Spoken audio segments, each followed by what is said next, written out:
866-95-PATRIOT. Let's go to those lines. Thank you for waiting. Start with, I'm going to get this wrong, I'm sorry. It's a little garbled on my monitor here, but Morsha, I believe, in New Jersey on line 1. Welcome to the program. Now that it's apparent that Mark Robinson won't be governor of North Carolina, do you think Trump will make him his anti-Semitism czar, or at least VP of or assistant czar of anti-Semitism for Nick Fuentes? Why don't you say that again? You kind of stumbled over your own words there. I don't know if you've tied on a few this afternoon. My delivery was yeah, so I'm going to give you another chance to make your point. You're saying what? Now that Mark Robinson will apparently not be the governor of North Carolina, if Trump gets back in office, will he make Mark Robinson his anti-Semitism czar, or at least his assistant to the anti-Semitism czar, Nick Fuentes? Because Trump only hires the best people. I tell you what, though, I think they do a better job than the Biden administration has done with this absolute explosion of anti-Semitism on university campuses. Doug Emhoff, who gets up and tells people that being Jewish is about brisket that his grandmother used to make and plastic covering the couches. What was he on about that for? We've had no leadership on anti-Semitism from this administration, and Kamala Harris has already hired some of the most anti-Israel and anti-Semitic advisors on her campaign. There's a whole list of them. And so I know what we're getting from her. We're getting more of the same.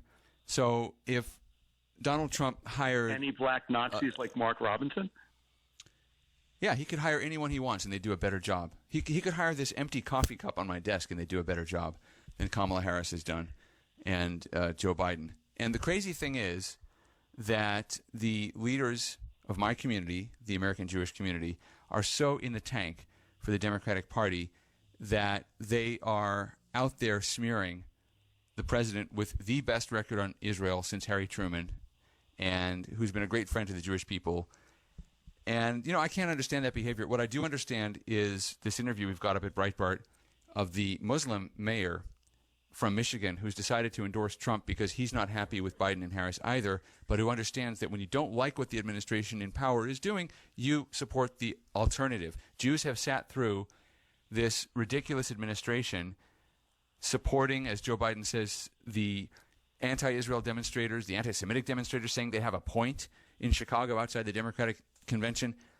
We've sat through that. We've sat through the violence on campus. We've watched Biden undermine Israel, Harris undermine Israel, threaten Israel if they're going to go after the terrorists. We're going to cut off your weapons, still endorsing at least a partial arms embargo.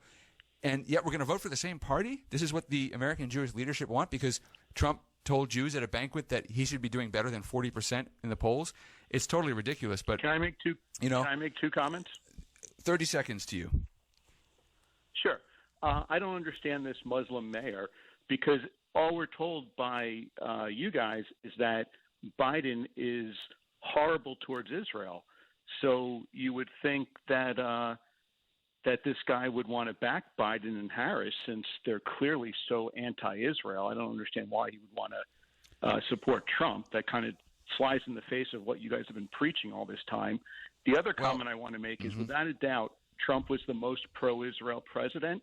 But to Trump, Israel's like abortion. He could care less about it. If the evangelicals decided tomorrow that the Messiah will be coming to Sri Lanka and they love Sri Lanka, Trump will throw Israel under the bus and he'll love Sri Lanka. He couldn't give a rat's you-know-what about Israel. You know it and I know it. I don't know it because I lived through 4 years of Trump. I don't know where you were, but there was peace in Israel. And well, for the reason I don't care. I don't care what the reason was. You can make up any reason you want. He delivered. And the Muslim mayor's reason for supporting Trump, I know you listen to this program, so you probably heard when we interviewed Assemblyman Bill Asalee, who's the first Muslim elected to the state legislature here in California, and he's a Republican. And I asked him on the air, so you're a Muslim, you're a Republican, your party's very pro-Israel, how do you reconcile that? He said, when Trump was in office, there was peace, which meant fewer Muslims were getting killed. And whatever we feel about Israel, it's better if people aren't getting killed. So that's the Muslim perspective on this. And from the perspective of this mayor, I don't want to put words in his mouth, but from the perspective of this mayor, Trump is better at keeping the violence out. So anyway, that's the answer to your objections. Thanks so much for calling in. Question for you. No, you got your 30 seconds. You're done. We have time for one more call, and we'll get to more of them in the next hour. Chris from West Virginia on line 3. Welcome to the program.